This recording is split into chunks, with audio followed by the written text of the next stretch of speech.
έχει κυκλοφορήσει σε χιλιάδες blogs και που εξηγεί για ποιο λόγο η Ελλάδα οφείλει τώρα να προκηρύξει αποκλειστική οικονομική ζώνη.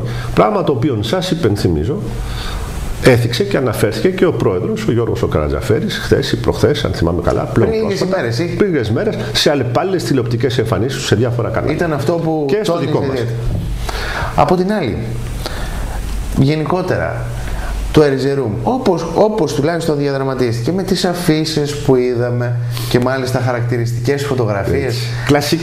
Κλασικό σενάριο. Αφίσες με γυναίκα που περνά μπροστά με ένα μαντίλι. Ήταν η πιο χαρακτηριστική εικόνα που κυκλοφορούσε παντού.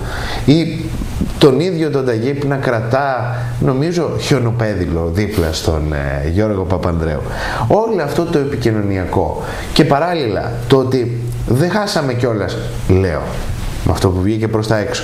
Εμείς πώς πρέπει να το δεχτούμε, κύριε Κοραντή? Τι είναι αυτό που διαμορφώθηκε στην ουσία, κατά κάποιο τρόπο, ξέρω ότι δεν μπορούμε να πάμε τόσο μπροστά, αλλά έστω, τι θεωρείτε ότι διαμορφώθηκε μετά από αυτή τη συνάντηση? Και Νιζάμι, νομίζω ότι πρέπει πρώτα απ' όλα να ξεχωρίσουμε τον τύπο από την ουσία. Σωστό. Όσον αφορά την εικόνα, σε κάθε συνάντηση πρωθυπουργών είναι αυτονόητο ότι η φιλοξενούσα χώρα θέλει να δείξει μια θετική εικόνα. Μια εικόνα φιλίας, αλίμονο άλλωστε. Ήταν έντονα φιλική. Ήταν έντονα. Βέβαια, εμείς αν κολούσαμε αφήσεις, γνωρίζετε τι θα γινότανε, κύριε. Πρέπει να σας πω ότι ειδικά οι Τούρκοι διακρίνονται σε αυτού του είδους τη συμπεριφορά. Είναι εξαιρετικά θερμοί, ίσως και πέραν του δέοντος. Δεν τους κακίζουν. Και δεν υπολογίζουν και πολλά. Να τα λέμε με το όνομά τους. Είναι οργανωμένοι, θέλουν να δείξουν μια εξαιρετικά θετική εικόνα και από πλευράς Ταγίπ Ερντογάν αυτό ήταν και ένα παιχνίδι έναντι της Ευρωπαϊκής Ένωσης. Μη λησμονείτε ότι αν... Και της Ευρωπαϊκής Ένωσης. Και κυρίως της Ευρωπαϊκής Ένωσης. Σε λίγο εφίσα θα ήταν χορηγία, θα δούμε τέτοιο σκάνδαλο. Κύριε Κοραντή, συγγνώμη που το αναφέρω, αλλά ήταν πραγματικά πολύ προκλητικό. Ναι, αλλά μη σας ξενίζει. Έτσι λειτουργούν οι Τούρκοι. Αυτή είναι η δομή αυτού του κράτους. Ξέρετε, αυτές τις εικόνες δεν σηκώνεται, καταλαβαίνετε πώς το λέω. Δεν είχαμε αντιδράσεις, δεν είδαμε στον τύπο αντιδράσεις. Κοιτάξτε. Ο τουρκικός λαός πρέπει να ξέρετε ότι, αν μου επιτρέπετε να ανοίξω μια παρένθεση. Να προσθέσω και εγώ κάτι. Πριν από λίγες ημέρες είδαμε και μια δημοσκόπηση από τους Τούρκους που έλεγε ότι εμάς δεν μας φοβούνται, δεν μας μετρούν ως απειλή καθόλου. 2%, 3% και μετά ήρθε η αφίσα. Το λέω καθώς τον λαό κάπως τον έστησαν για να μην έχει οποιαδήποτε. Καθώς και το πιο βαθύ κράτος, έχετε βάλει πάνω στο τραπέζι πολλά και πολύ ενδιαφέροντα πράγματα. Θα τα πιάσω, αν μου επιτρέπετε, ένα προς ένα, ξεκινώντας από το τελευταίο. Εγώ να δεχθώ ότι οι δημοσκοπήσεις αξίζουν ό,τι αξίζουν και ότι πράγματι η Ελλάδα για τους Τούρκους έρχεται τελευταία ή προτελευταία ως απειλή με ποσοστό 2%. Ερώτημα εμού του αφελούς. Εάν θεωρούν ότι η Ελλάδα δεν συνιστά απειλή, διότι εγώ δεν νομίζω ότι η Ελλάδα συνιστά απειλή για την Τουρκία, τότε τι θέλουν τη στρατιά του Αιγαίου? Για να προστατευτούν εναντίον των ψαράδων μας στη Λέσβο? Απρόσμενη τοποθέτηση.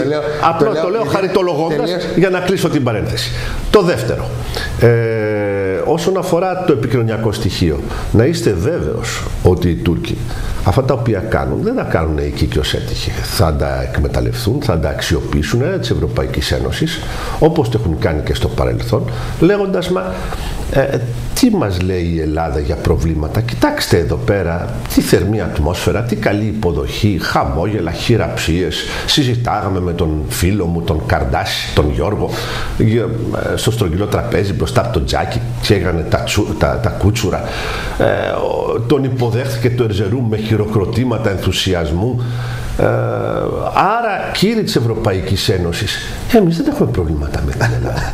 Γιατί τι έχετε εσείς οι κακοί της Ευρωπαϊκής Ένωσης και δεν μας θέλετε? Έχω εδώ πέρα τον φίλο μου τον Γιώργο Παπανδρέου, ο οποίος είναι ο μεγαλύτερος δικηγόρος μου, ο μεγαλύτερος προστάτης μου. Αυτή είναι η εικόνα η οποία περνάει. Και θέλετε να σας πω και κάτι, κύριε Ζάνη.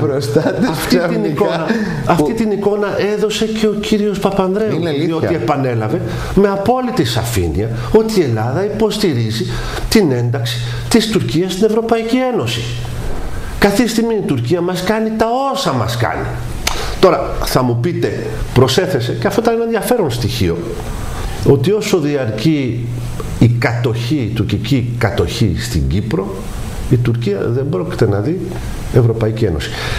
Και ήταν εκεί ενδιαφέρουσα η πολύ έντονη αντίδραση του Ερντογάν, την οποία εξίσου έντονη αντίδραση είχε χρησιμοποιήσει και ο Νταβούτογλου την προηγουμένη ή προπροηγουμένη, όταν χοντρά, στεγνά είπε, κύριοι, ερωτηθείς από έναν δημοσιογράφο, μεταξύ Κύπρου και Ευρωπαϊκής Ενώσεως, εάν μας κάνετε τέτοιο εκβιασμό, ξεχάστε την Ευρωπαϊκή Ένωση. Εμείς στην Κύπρο δεν την εγκαταλείπουμε, εννοώντας το κατοχικό καθεστώς, έτσι.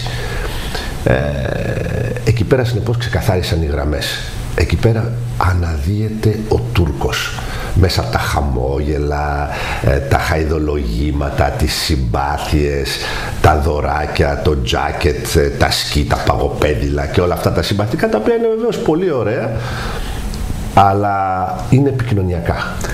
Και έχουν μια νότα Αμερικανιάς, να το πω λίγο λαϊκά, γιατί έχει απομείνει κάτι, δεν ξέρω. Είναι η σύγχρονη επικοινωνιακή, είναι η σύγχρονη επικοινωνιακή τεχνική. Δηλαδή όταν βλέπεις το τσεμπέρι και το σκι, κάπως έρχεται στο μάτι σου και κάτι, πώς να το πω, είναι πολύ απότομο. Είναι πολύ απότομο, το θέλει πολύ γρήγορα η Τουρκία. Και αναρωτιέμαι αν, κύριε Πρέσβη, μπορεί όλο αυτό το πράγμα να το εξισορροπήσει και να κρατήσει και την κατοχική της δύναμη στην Κύπρο. Υπολογίζει κάτι τέτοιο? Ενδέχεται κάτι τέτοιο? Να κρατήσει αυτό, να κάνει και είσοδο στην Ευρώπη, όταν η Ευρώπη, από ό,τι ακούγεται, την αγνοεί? Δεν της δίνει πολύ σημασία. Αυτό ακούγεται προς τα έξω. Μα η Τουρκία το λέει. Το λέει ευθέως. Και το πρόβλημα είναι ότι όχι το τι λέει η Τουρκία, είναι το τι κάνει η Ελλάδα. Διότι εδώ πέρα, εάν μιλάμε και νιζάμε για σχέσεις Ευρωπαϊκής Ένωσης Τουρκίας, υπάρχει μια πραγματικότητα. Η εξής. Ότι πολλές ευρωπαϊκές κυβερνήσεις, πολλά ευρωπαϊκά κράτη, αυτή τη στιγμή, για πολλούς και διαφορούς λόγους, δεν θέλουν την Τουρκία στην Ευρωπαϊκή Ένωση. Και διότι η Τουρκία εθνολογικά, φιλετικά, γεωγραφικά, αν εξαίρεστε την Ευρωπαϊκή Τουρκία, το κομμάτι της Κωνσταντινούπολης, είναι Ασία, δεν ανήκει στην Ευρώπη, και διότι η ίδια Ευρώπη αλλάζει, αντιμετωπίζει μείζωνα προβλήματα. Υπάρχει μια δυναμική Ισλαμισμού η οποία αποτελεί πελώρια απειλή για την Ευρώπη αυτή τη στιγμή, για την θρησκεία της, για την εθνολογική της σύνθεση. Σαφώς, συνεπώς, πολλά ευρωπαϊκά κράτη δεν θέλουν την Τουρκία στην Ευρωπαϊκή Ένωση πλέον. Ίσως κάποτε να την ήθελαν. Σήμερα δεν την θέλουν. Ακόμη όμως πιο σημαντικό είναι ότι η κοινή γνώμη, δηλαδή οι λαοί της Ευρώπης, δεν θέλουν την Τουρκία στην Ευρωπαϊκή Ένωση. Και αυτό το εκδηλώνουν με απόλυτη σαφήνεια μέσω των στατιστικών της Eurostat, οι οποίες δημοσιεύονται και δίνουν ποσοστά 55-60% να τάσσονται κατά της ένταξης της Τουρκίας. Αυτή είναι μια πραγματικότητα, η οποία εκφράζεται, παραλαμβάνω, τόσο σε κυβερνητικό επίπεδο όσο και σε επίπεδο κοινής γνώμης. Εμείς τώρα ως Ελλάδα πού τασσόμαστε? Δεν κάνει μια δημοσκόπηση η κυβέρνηση, άμα θέλει να δει τι πιστεύει η κοινή γνώμη? Από απλή περιέργεια. Αν τολμάει. Τολμάει. Η πρόταση είναι πολύ δυναμική και το λέω γιατί γνωρίζουμε πολύ καλά ότι μαζεύει υπογραφές σήμερα για το ευρωομόλογο Παπανδρέου. Τόσο απλά. Ζητάει 1 εκατομμύριο. Ας πάει να μαζέψει υπογραφές, λοιπόν. Ας κάνει το ίδιο. Ακριβώς. Οι τοποθετήσεις σας πραγματικά ξεφεύγουν και από τα δεδομένα που ακούμε μέχρι στιγμής. Θέλω λίγο να αφήσουμε αυτό το θέμα στην άκρη.